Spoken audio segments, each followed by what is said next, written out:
Shalom, selamat pagi semuanya, Lifehouse Family. Senang sekali pada pagi hari ini saya beroleh kepercayaan dari Tuhan dan juga Bapak Gembala untuk kembali melayani di gereja kesayangan Anda semua, Lifehouse Community. Dan pada pagi hari ini kita akan berbicara tentang sebuah tema, yaitu Integrity Matters. 1 Petrus 1 ayat 16 menuliskan demikian. Sebab ada tertulis, kuduslah kamu sebab aku kudus. Di sepanjang Alkitab kita Bapak Ibu, Allah memperkenalkan diri sebagai Allah yang kudus. Dan Allah yang kudus juga menghendaki supaya kita menjadi umat yang kudus. Dan tahukah kita bahwa salah satu wujud dari kekudusan adalah hidup yang berintegritas. Allah kita adalah Allah yang berintegritas. Karena kekudusan atau arti dari kudus, salah satunya adalah diwujud nyatakan melalui kehidupan yang berintegritas. Dan integritas itu tidak berasal dari manusia, tetapi bersumber dari Allah. Karena Allah kita adalah Allah yang berintegritas.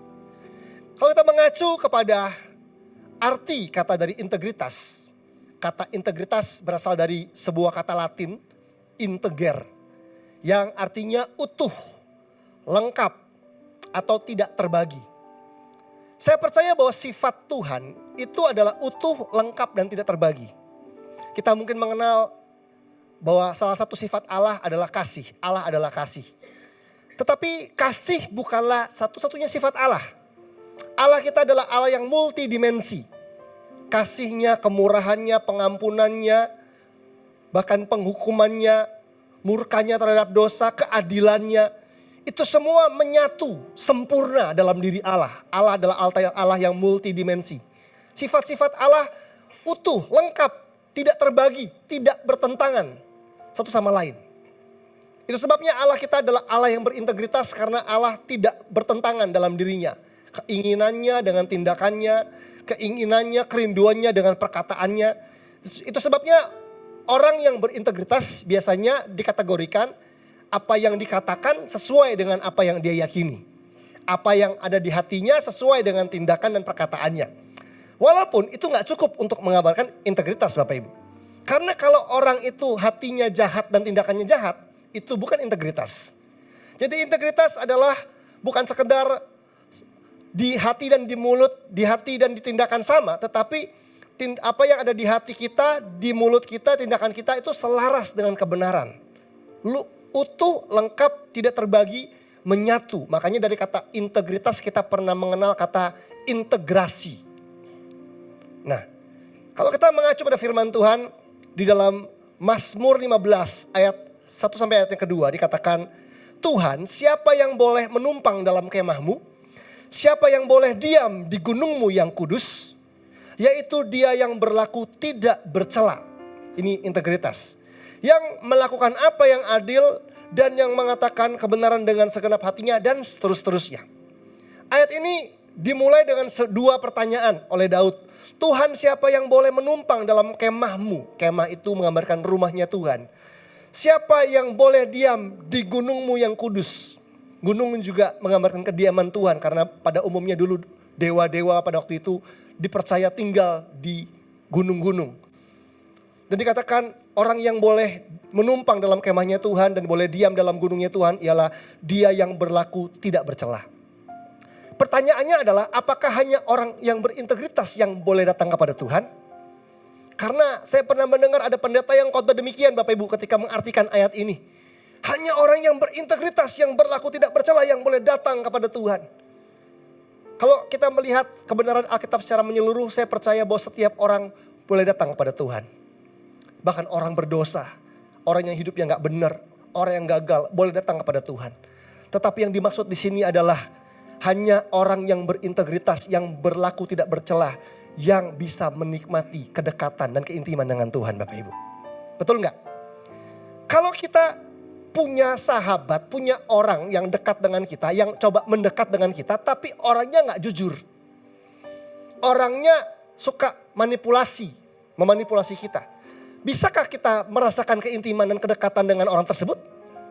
Mungkin kita terpaksa dekat orang tersebut karena memang ada hubungan kerja atau hubungan tertentu.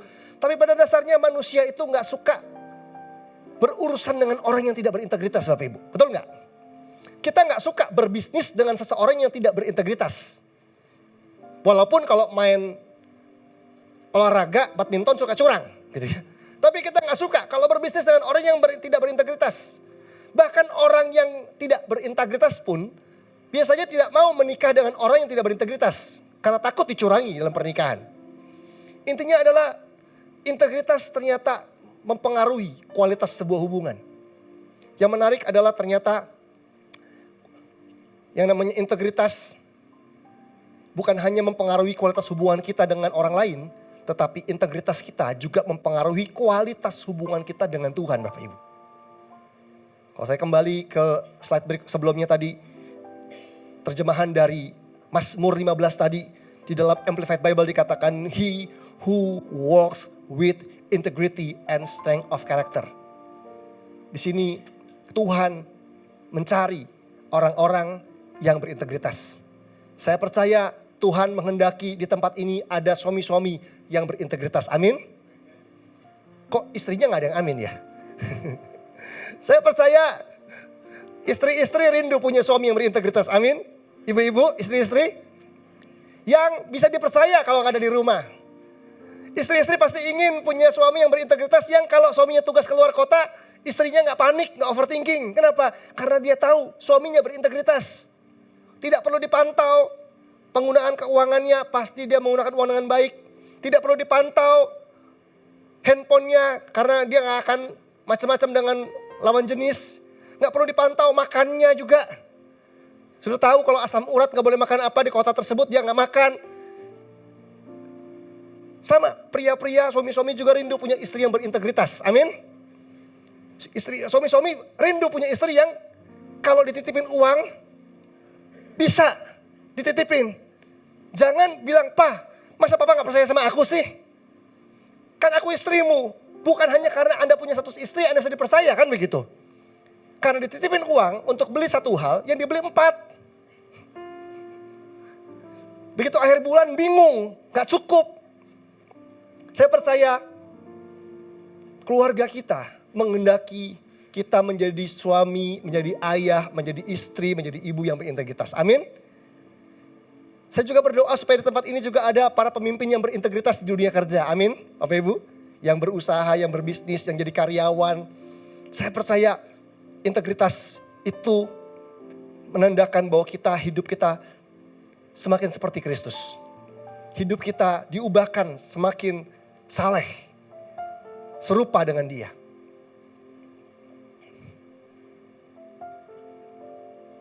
Di dalam Alkitab kita menemukan bahwa sebagai umat Tuhan, Tuhan itu memanggil kita supaya hidup kita nggak biasa-biasa saja, Bapak Ibu. Allah itu memanggil kita supaya hidup kita jadi berkat. Bapak Ibu rindu untuk jadi berkat dimanapun, amin. Allah rindu kita semua hidupnya jadi berkat dimanapun Allah menempatkan kita. Saya juga percaya bahwa Allah rindu supaya hidup kita itu berdampak. Saya juga yakin bahwa Allah rindu untuk memakai setiap kita di tempat ini, apapun latar belakang kita, profesi kita, untuk bisa membawa perubahan dimanapun kita ada dan hadir. Dan saya juga percaya Allah memanggil kita semua untuk jadi teladan di tengah-tengah keluarga, di tengah-tengah pekerjaan kita, lingkungan kita, masyarakat kita, dan dalam pelayanan. Tuhan mau itu semua. Kita jadi berkat, hidup berdampak, membawa perubahan, dan juga menjadi teladan. Tapi masalahnya melakukan hal-hal ini tuh gak mudah. Betul gak Bapak Ibu? Berdampak itu gak mudah loh. Jadi teladan buat anak-anak kita gak mudah. Kita bisa kelihatan baik di gereja, tapi begitu di rumah ada ART, ada pasangan, ada anak yang lihat kita setiap hari. Bisakah kita jadi teladan buat mereka? Gak mudah. Tapi saya percaya oleh anugerah Tuhan harusnya kita dimampukan untuk menjadi teladan dimanapun kita berada. Tapi gak mudah. Hidup berdampak, jadi terang, jadi berkat, bawa perubahan, itu gak mudah. Dan apa yang bikin gak mudah? Kalau kita gak punya 3 hal ini Bapak Ibu. Hidup itu sulit kalau kita gak punya 3 hal ini. Selain uang Bapak Ibu ya. Hidup itu sulit kalau gak punya uang kan, gitu ya. Tetapi lebih daripada itu, hidup itu sulit kalau kita gak punya 3 hal ini. Yang pertama, hidup sulit kalau kita gak punya nama baik. nggak punya good reputation. Makanya orang itu kalau mau jahatin orang lain dimulai dari apa? Rusak dulu nama baiknya, kan begitu kan? Karena nama baik itu penting. Nama baik itu nanti menyangkut soal hal yang kedua, yaitu bisa dipercaya. Walaupun orang yang namanya bersih belum tentu nggak punya masalah. Tapi kita berharap nama baik atau reputasi kita itu lahir dari kehidupan yang berintegritas. Sehingga kalau punya nama baik, kita bisa jadi orang yang bisa dipercaya.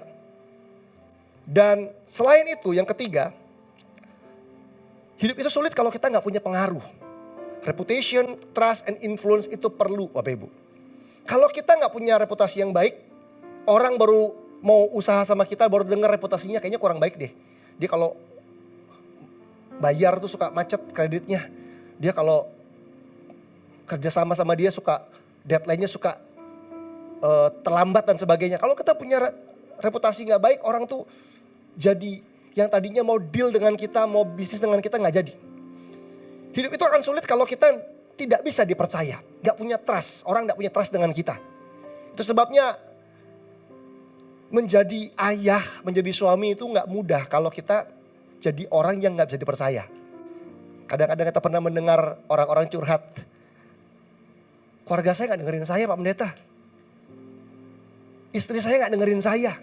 Nanti dulu, jangan-jangan yang membuat kita nggak didengar dan nggak dipercaya adalah karena kita selama ini nggak jadi suami yang berintegritas. Dan hidup itu sulit kalau kita nggak punya pengaruh, nggak punya influence, tidak bisa mempengaruhi orang lain. Karena nggak bisa dipercaya, akhirnya apapun yang kita katakan, kita lakukan, orang nggak gubris, orang nggak perhatikan. Nah coba kita lihat ketiga hal ini. Dimulai dari soal reputasi. Bahwa integritas kita itu kalau kita pelihara, kita jaga, kita bangun Bapak Ibu akan menghasilkan reputasi. Firman Tuhan mengatakan di dalam Amsal 22 ayat yang pertama bahwa nama baik itu lebih berharga daripada kekayaan besar. Good reputation itu lebih berharga daripada kekayaan besar dan dikasihi orang lebih baik daripada perak dan emas. Firman Tuhan memberitahu kita bahwa nama baik itu penting. Mempunyai reputasi yang baik itu penting. Karena di balik reputasi kita, di balik hidup kita ada nama Tuhan yang dibawa dalam hidup kita Bapak Ibu. Dan tahukah kita dari mana reputasi itu terbentuk? Walaupun reputasi bisa dirusak oleh orang lain melalui gosip dan melalui fitnah. Tapi saya percaya bahwa hidup kita lah yang menentukan reputasi kita. Ada sebuah kalimat yang penting yang mengatakan bahwa repetition makes reputation. Repetisi atau pengulangan, apa yang kita ulang akan menjadi reputasi kita. Coba pikirkan. Kalau kita biasa janjian sama orang, terus seenaknya batalin Bapak Ibu. Last minute, udah mendekati jamnya, janjian orangnya sudah datang di tempatnya, sorry nggak bisa datang, sorry batal. Setiap janjian sering begitu. Itu menjadi pengulangan kita, repetisi kita. Jangan heran kalau satu kali kita janjian sama orang, orang mikir, udahlah gak usah dimasukin hati. Udahlah gak usah telat tepat-tepat waktu banget. Orangnya suka begitu, sama waktu suka seenaknya. Kalau kita suka dikit-dikit pinjam uang, terus amnesia gitu ya. Terus pinjam uang gak dibalikin, lupa. Kapan ya gitu ya. Orang jangan kaget kalau akhirnya di benak orang terbangun reputasi. Bahwa kita adalah orang yang suka pinjam duit gak dibalikin. Reputasinya jadi jelek. Padahal satu kali mungkin Anda menghubungi orang tersebut untuk ngajak ibadah di live house. Ikut komsel di live house atau ikut seminar di live house. Yuk mau dikontak nih gitu ya. Begitu HP orang itu bunyi dan ada nama Anda. Mau ngajak ke gereja nih. Ngajak seminar di benak dia apa? Pasti mau minjem duit lagi nih. Gitu kan. Padahal sudzon gitu ya. Padahal bukan mau minjem duit. Tapi karena terbangun reputasi yang jelek. Hasil dari pengulangan repetisi yang ada. Terbangunlah reputasi di benak orang.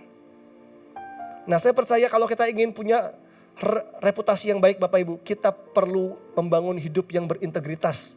Yang dimulai dari apa yang sering kita ulang dalam hidup kita ini. Pengulangan-pengulangan apa yang selalu kita lakukan? Apakah kita orang yang tahu berterima kasih? Apakah kita orang yang disiplin dan tepat waktu? Apakah kita adalah orang yang menghargai orang lain dan sebagainya? Tapi bagaimana Pak kalau ternyata sudah terlanjur terbangun reputasi yang jelek di hidup saya? Terbangun nih, terlanjur di antara teman-teman sekolah, di antara teman-teman pelayanan. Sudah terbangun reputasi yang buruk tentang saya. Buat saya kalau ada orang berani jujur aja itu udah bagus Bapak Ibu. Karena ada banyak orang Kristen, reputasinya udah jelek, gak mau ngaku. Reputasi udah rusak tapi tetap ignorance, tetap gak peduli. Kalau kita tahu reputasi kita gak baik, yuk kita jujur dan kita mengaku. Lalu gimana langkah berikutnya? Ubahlah repetisi Anda. Ubah apa yang Anda ulang. Kalau Anda kemarin pinjam uang sama orang lain, yuk hubungi orang tersebut, minta maaf. Ada komunikasi yang baik, ada kejelasan, kembalikan, ada niat baik. Tunjukkan bahwa Anda berubah. Ubah repetisinya. Sehingga ketika repetisi Anda ubah, pengulangan-pengulangan Anda ubah, maka terbangun reputasi yang baru. Membangun kepercayaan itu sulit. Saya ingat seorang sahabat saya, Pastor Benny Patinasarani mengatakan demikian. Membangun kepercayaan itu sulit. Membangun supaya orang bisa trust sama kita itu sulit. Tapi kalau ada hal yang lebih sulit daripada membangun kepercayaan katanya adalah mengembalikan kepercayaan yang rusak. Membangun kepercayaan itu sulit, tetapi mengembalikan kepercayaan yang rusak itu lebih sulit. Tetapi saya percaya oleh pertolongan Roh Kudus, waktu kita mau mengubah repetisi kita, apa yang kita ulang itu kita bisa mengubah reputasi kita Bapak Ibu. Berikutnya bicara soal bisa dipercaya. Tadi bicara soal reputation, bicara soal trust. Hidup itu sulit kalau kita gak bisa dipercaya. Firman Tuhan bilang Amsal 28 ayat 20 mengatakan orang yang dapat dipercaya mendapat banyak berkat. Biasanya nih orang Kristen di Alkitabnya, kalau Alkitabnya buku yang digarisin, distabiloin adalah kata banyak berkat. Gitu ya Bapak Ibu ya. Biasanya gitu. Orang Kristen nih, wah karena Alkitab janji, firman Tuhan janji bahwa kalau orang bisa dipercaya mendapat banyak berkat. Tolong kalau Bapak Ibu yang digarisbawahi kalimat atau kata banyak berkat, tolong diganti sekarang. Yang digarisbawahi adalah dapat dipercaya. Nah, karena banyak orang Kristen cuman musingin bagaimana caranya mendapat banyak berkat. Padahal penekanannya harusnya ada pada menjadi orang yang dapat dipercaya. Masalah diberkati itu belakangan, tapi jadilah orang yang bisa dipercaya. Dipercaya oleh Tuhan, dipercaya oleh manusia. Bagaimana mau dipercaya sama Tuhan? Wong istri kita yang gak percaya sama kita Bapak Ibu. Bagaimana kita dipercaya sama Tuhan? Atasan kita aja gak percaya sama kita. Karena selama ini kita tidak mengerjakan sesuatu dengan baik. Tidak bertanggung jawab dalam apa yang kita kerjakan. Kalau mau diberkati harus jadi orang yang bisa dipercaya Bapak Ibu. Tapi saya udah doa puasa Pak Pendeta. Saya sudah perpuluhan sampai per 20-an, per 30-an. Saya sudah tengking sana, tengking sini. Saya sudah mengklaim janji perpindahan kekayaan bangsa-bangsa. Kok gak diberkati juga? Bukan masalah klaim-klaimnya. Karena kita seringkali gak bisa dipercaya. Makanya atasan kita kadang-kadang lebih memilih percaya sama orang lain yang bukan Kristen. Padahal kita harusnya seperti Tuhan kita bisa hidup berintegritas. Jadi orang yang bisa dipercaya. Dikatakan orang yang dapat dipercaya mendapat banyak berkat. Tetapi orang yang ingin cepat menjadi kaya tidak akan luput dari hukuman. Ternyata orang itu kalau ingin cepat kaya biasanya akan menunjukkan sikap tidak dapat dipercaya Bapak Ibu. Karena dia ingin cepat kaya. Fokusnya cuma ingin kaya, bukan ingin jadi berkat. Fokusnya cuma ingin jadi kaya, bukan berdampak, bukan jadi teladan.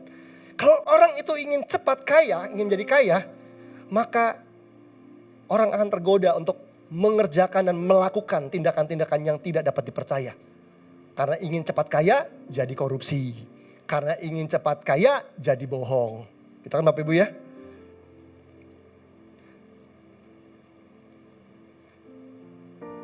Bicara yang ketiga, hal yang ketiga yang namanya influence atau pengaruh. Bahwa hidup itu sulit kalau kita gak punya pengaruh. Kalau kita punya integritas, maka kita bisa punya pengaruh.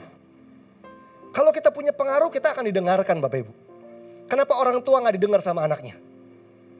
Ada seorang, selesai khotbah di satu kota, ada satu keluarga datang temuin saya, dia bilang, Pak Pendeta, khotbahnya sangat bagus dan sangat memberkati saya.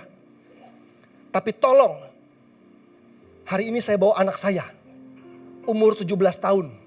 Ini khotbahnya pas buat dia Pak Pendeta. Tolong bilangin dia, tolong nasihatin dia. Karena selama ini saya ngomong gak pernah didengerin. Nih bapaknya ngomong gitu Bapak Ibu. Tolong nasihatin dia, anaknya diker ke depan saya. Terus saya cuma bilang, Pak, anaknya umur berapa salahnya gitu. Umur 17, dia bilang begitu. 17 tahun Pak. Selama 17 tahun bapak yang gedein, bapak yang kasih makan, bapak yang bayarin sekolahnya, isiin pulsanya, beliin HP-nya, kasih hadiah ulang tahun dan beliin bajunya. Anda selama 17 tahun buat itu semua, Anda gak didengerin. Gimana saya baru ketemu 2 jam, saya bilang begitu. Anda 17 tahun investasi di hidup anak ini gak didengerin, apalagi saya cuma ketemu 2 jam, saya bilang begitu. Maksud saya bukan gak mau tanggung jawab Bapak Ibu, tapi Bapak ini gak mau tanggung jawab. Cuman berharap ada orang lain yang bisa bilangin anaknya menggantikan peran dia. Padahal dia yang perlu berubah. Ternyata ada orang tua yang tidak didengarkan anaknya karena tidak punya pengaruh. Gak punya influence, anaknya juga lebih kepengen dengar orang lain. Terpengaruh sama orang lain. Itu sebabnya orang tua kalau kita takut sama anak-anak kita terkena pengaruh dari luar, perkuat pengaruh kita di dalam keluarga buat anak-anak kita. Hanya melempar anak kita ke sekolah Kristen nggak akan membuat anak-anak kita jadi punya pengaruh yang kuat di dalam Tuhan. Sampai kita orang tuanya menunjukkan setiap hari seperti apa iman Kristen, bagaimana mengasihi mereka, bagaimana menjadi teladan bagi mereka, bagaimana nilai-nilai kita itu bisa terimpartasi dalam hidup anak-anak kita. Kadang-kadang kita gak pernah sungguh-sungguh hadir penuh dan sadar utuh buat anak-anak kita. Ada kalanya kami sibuk pelayanan, anak saya suka main board game Bapak Ibu. Yuk mami daddy main board game. Minta beliin, harganya gak murah-murah juga, kadang mahal. Kadang saya beliin tuh maksudnya gini, daddy beliin kamu main sendirilah ya. Gitu. Saya lupa bahwa anak saya anak tunggal, gak punya koko, gak punya adik dan sebagainya. Jadi teman mainnya adalah kami, orang tuanya. Dia bilang, Dad ini dibeliin hot board game gimana mainnya? Kan mainnya berdua bertiga begitu. Oh iya gitu. Ya udah sambil main. Masih chat sama anak rohani, masih chat sama jemaat gitu ya. Dan anak saya bisa komplain, dia angkat tangan dia bilang, Mami, Daddy, badannya di sini, pikirannya di sana. Ini berdua cuman main sekedar main tapi gak sungguh-sungguh main gitu ya. Karena dia tahu mainnya tanpa perlawanan.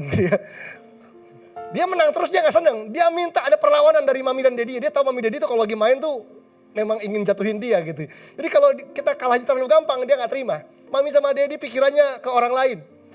Hadirnya buat anak rohaninya. Waduh itu teguran yang keras. Makanya orang tua kadang-kadang Tuhan pakai anak kita untuk negur kita kan. Coba dengerin keluhan mereka. Jangan baper dulu. Masa kamu lebih sayang sama daddy daripada sama mami. Dengar dulu, jangan-jangan waktu dia lebih sayang sama daddy-nya karena daddy-nya lebih luangin waktu daripada maminya. Dengarkan anak-anak kita jujur kok Bapak Ibu. Saya sering banget tertemplak dan tertegur oleh anak saya ketika dia ungkapin kejujuran dan saya belajar untuk gak baper tapi belajar untuk bertobat.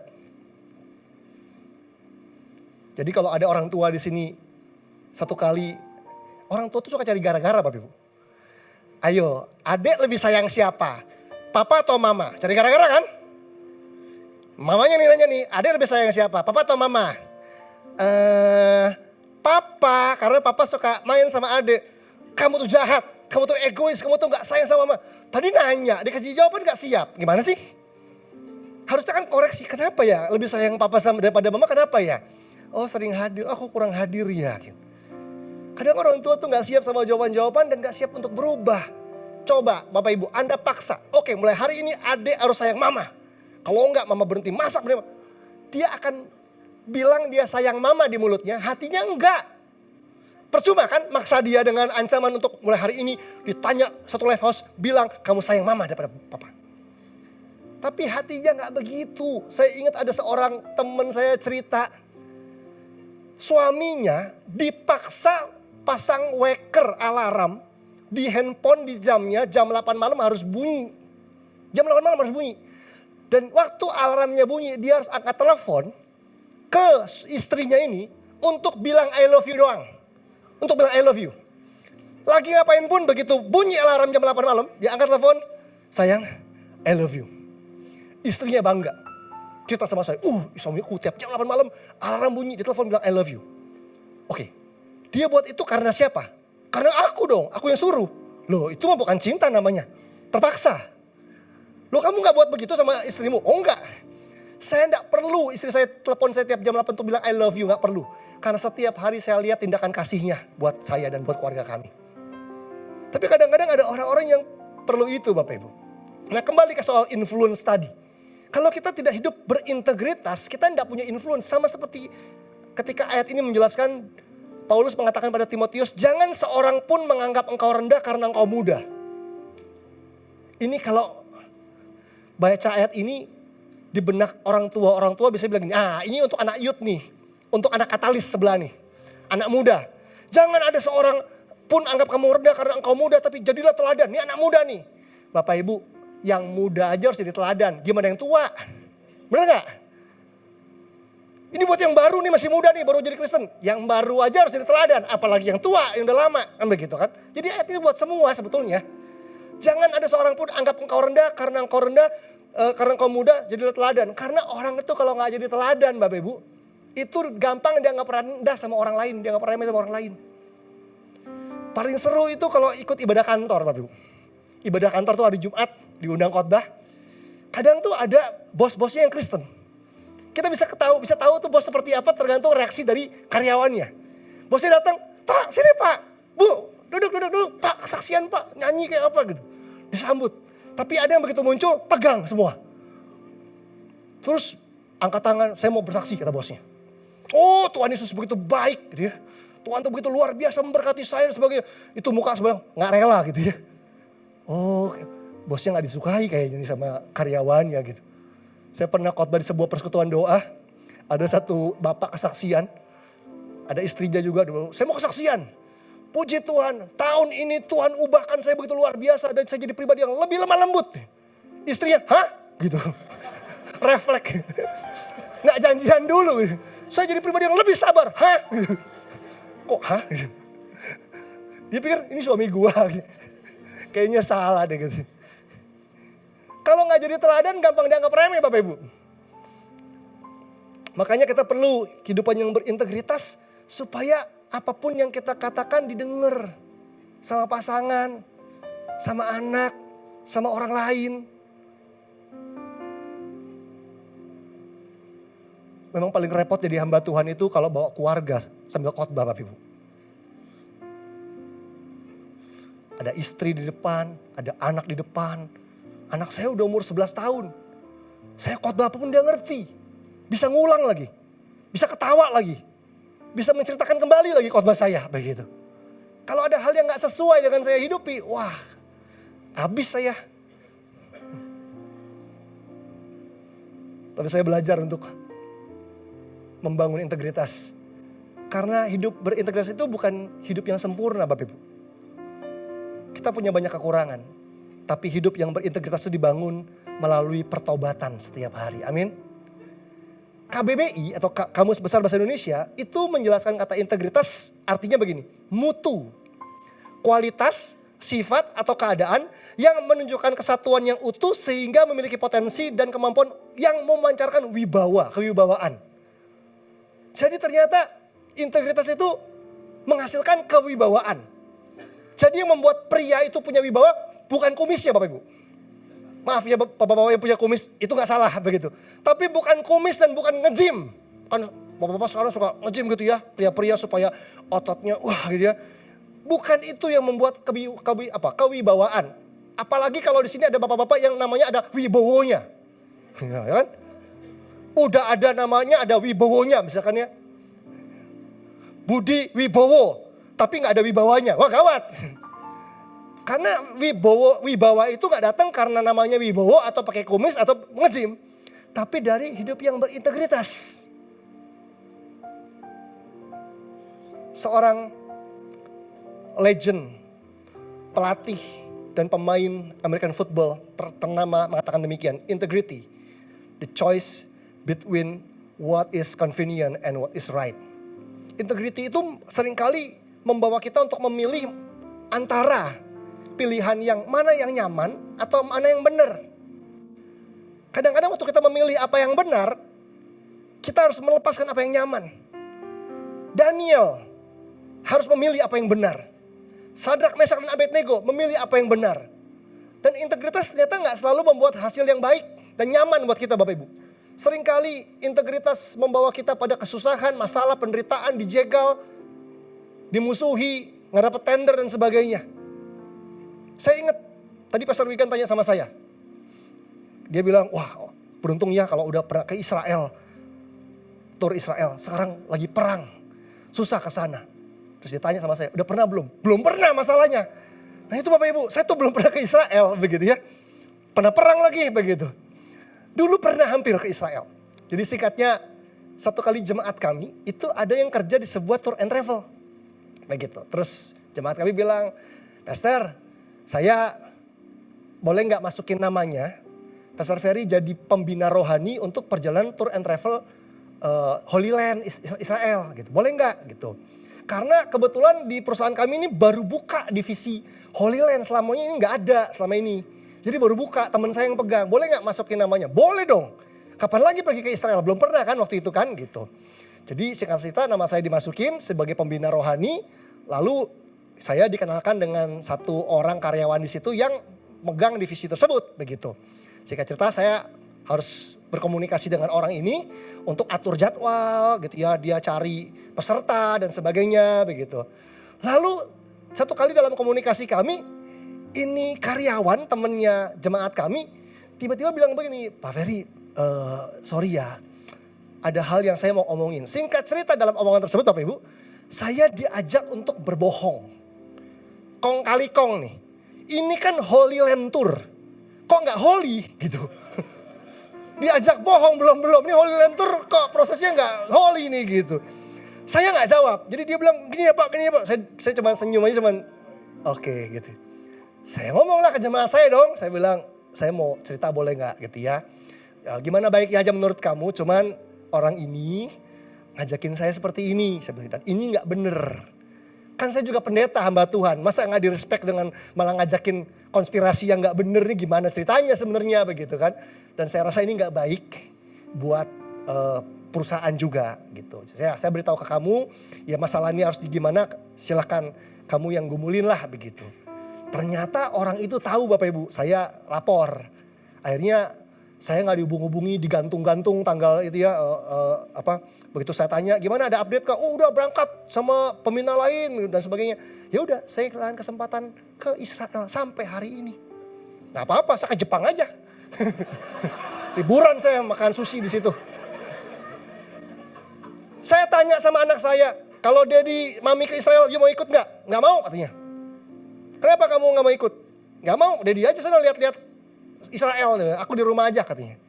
Terus anak saya bisa bilang begini, emangnya Daddy gak percaya kalau di Israel ada rumahnya Tuhan Yesus? Ya percaya gitu ya. Cuman kan saya pengen jalan-jalan aja ke Israel ya, belum pernah ke sana begitu. Tapi ya gara-gara mempertahankan, kalau mau ke Israel cepet hari itu bohong aja bareng-bareng. Ya udah ya pokoknya kita kong kali kong. Cuma buat saya rasanya gak bener di hadapan Tuhan Bapak Ibu. Sekalipun saya gak pernah ke Israel seumur hidup, saya pikir saya akan belajar untuk pegang integritas. Amin Bapak Ibu. Karena selain Israel masih ada PIK. Gak apa-apa. Saya ke PIK aja. Pantai Indah Kapuk, PIK 2. Iya. Loh, Laut Merah, ada Laut PIK. Kita belah aja sekalian di situ. Gak apa-apa. Amsal 10:9 bilang begini. Siapa bersih kelakuannya, aman jalannya. Siapa bersih kelakuannya aman. Jadi integritas bicara soal bersih kelakuannya. Tapi siapa berliku-liku jalannya akan diketahui. Dalam bahasa Inggris dikatakan he who walks in integrity and with moral character walk securely. Ternyata integritas itu menghasilkan rasa aman Bapak Ibu. Rasa aman. Kalau orang tuh gak berintegritas dia panik, takut. Tahu ketahuan istri. Begitu istri pegang HP. Ini HP siapa Pak? Oh ketuker kayak HP mama. Coba buka lihat. Wah langsung panik. Darah Yesus. Gitu. Ada apa emangnya di HP Anda gitu ya. Kok takut banget. Karena orang itu kalau tidak berintegritas. Bawaannya takut. Takut. Makanya pertanyaannya kita mau yang mana nih? Takut ketahuan atau takut akan Tuhan? Firman Tuhan ajarin kita untuk kita punya takut akan Tuhan kan? Bukan takut ketahuan. Walaupun sama-sama one-nya gitu. Takut ketahuan sama takut akan Tuhan sama-sama one, tapi beda. Tapi Alkitab bilang bahwa kalau kita hidup berintegritas, kita akan punya rasa aman yang kuat. Kita gak perlu takut. Makanya kalau kita hidupnya gak benar, mendingan bertobat. Meninggalkan apa yang salah, bertobat, minta maaf, lebih baik. Firman Tuhan yang mengatakan ketulusan dan kejujuran kiranya mengawal aku, sebab aku menanti-nantikan engkau. Dalam terjemahan bahasa Inggrisnya dikatakan, let integrity and uprightness protect me. Jadi integritas itu ternyata walaupun sulit, itu menjagai kita Bapak Ibu. Itu cara Tuhan memprotek kita. Integritas itu mungkin membuat Anda kayak dianggap sok suci gitu kan. Tapi ternyata integritas itu memprotek kita, melindungi kita dari segala hal yang gak buruk. Segala hal yang buruk. Bapak Ibu yang berbisnis gitu ya. Kalau Anda berintegritas gak perlu takut dipanggil KPK gitu kan. Integritas. Integritas adalah sebuah sikap yang membuktikan bahwa kita mempercayai Tuhan. Orang yang bohong, orang yang gak jujur dalam berbisnis, itu menandakan bahwa dia mengandalkan pengertiannya sendiri. Tidak mengandalkan Tuhan. Makanya waktu kita memutuskan untuk jadi pribadi yang jujur dan berintegritas, sebetulnya kita sedang menunjukkan bahwa kita punya iman. Bahwa Allah lah yang memberkati bisnisku. Bahwa Allah lah yang memberkati kehidupanku. Gak perlu takut Bapak Ibu, amin. Karena integritas itu adalah bukti dari iman. Dan bukan hanya itu, saya percaya bahwa integritas juga harusnya manifestasi dari kasih. Waktu kita hidup berintegritas di dalam keluarga, itu karena kita mengasihi dan menghormati keluarga kita. Amin. Waktu kita berintegritas dalam pelayanan di perusahaan, itu bukti bahwa kita mencintai perusahaan di mana kita bekerja dan mengasihi atasan kita, mengasihi bawahan kita, mengasihi semua orang yang telah membangun di dalamnya. Integritas harus dinafaskan oleh kasih dari hati kita.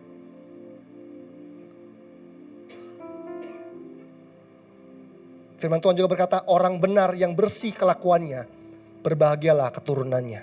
Ini juga bicara soal integritas. Dalam bahasa Inggrisnya dikatakan, the godly walk with integrity. Blessed are their children who follow them. Jadi orang yang saleh, orang yang hidup dalam kesalehan, itu adalah orang yang berjalan dalam integritas. Dan integritas kita itu ternyata menentukan apa yang anak-anak kita akan alami kemudian hari. Jadi ternyata integritas itu adalah sebuah legacy Bapak Ibu. Sebuah legacy. Kalau kita hidup berintegritas, kita punya nama baik. Satu kali anak-anak kita akan menikmati nama baik kita. Bapak Ibu yang kasih Tuhan, mari kita hidup dengan benar, amin. Supaya kita gak perlu mewarisi pertempuran yang salah ke anak-anak kita. Biarkan anak-anak kita punya pertempurannya sendiri. Tapi jangan meninggalkan beban dari kesalahan-kesalahan kita yang tidak pernah kita bereskan karena hidup yang tidak berintegritas. Anak-anak kita biar mengikuti jejak dari kita, orang tuanya. Apa artinya bertindak jujur, apa artinya tegas terhadap apa yang benar dan menolak apa yang salah. Seperti ayat yang terakhir ini Bapak Ibu. Sebuah ayat sederhana yang menutup khotbah pada hari ini adalah perkataan Yesus yang mengatakan begini. Jika iya, hendaklah kamu katakan iya. Jika tidak, hendaklah kamu katakan tidak. Apa yang lebih daripada itu berasal dari si jahat. Dari ayat ini kita belajar bahwa ternyata ada dua kata yang sangat simpel Bapak Ibu. Dua kata yang sangat sederhana yang kita pakai setiap hari. Seringkali kita gak sadar setiap hari kita memakainya berulang kali. Yaitu kata ini, kata ya dan tidak. Dua kata itu. Tahukah bahwa dua kata ya dan tidak itu dua kata yang penting yang ya mungkin hal-hal tertentu mungkin sepele. Tetapi ya dan tidak itu bisa mengubah banyak hal di hidup kita Bapak Ibu. Kalau kita gak hati-hati. Saat dimana kita harus bilang iya, harusnya bilang iya nih, kita malah bilang tidak, problem terjadi.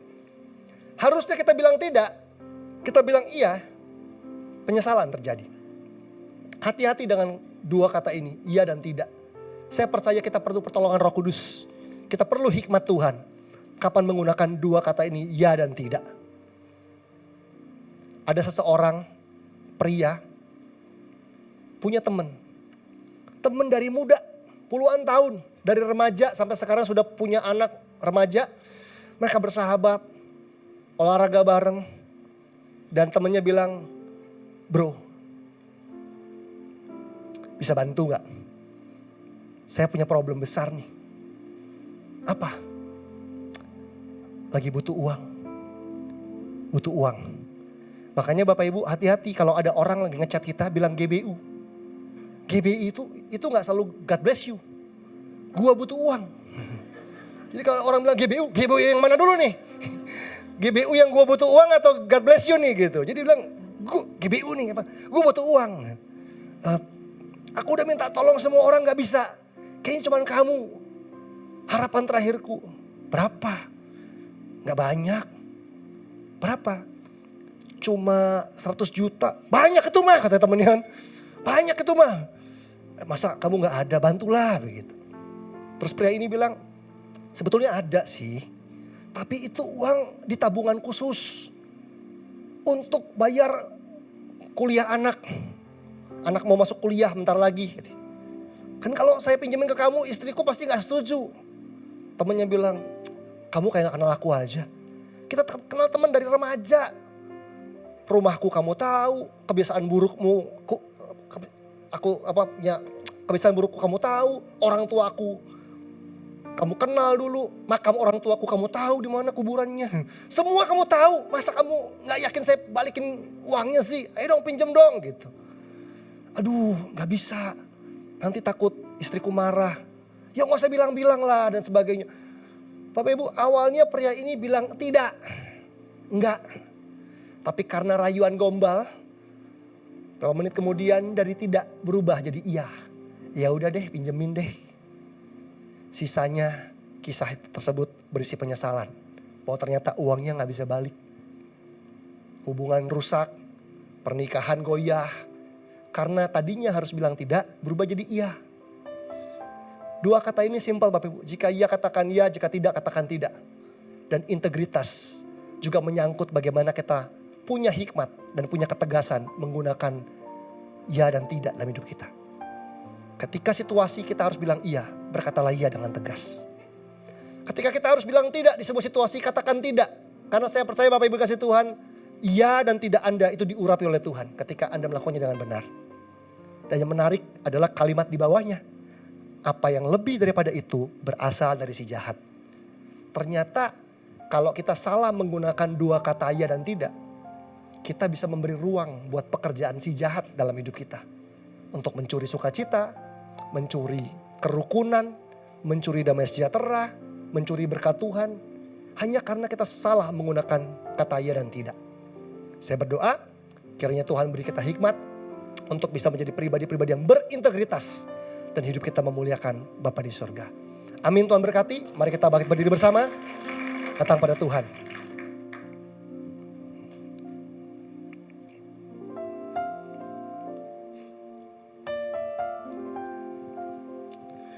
Mari kita bersatu dalam doa.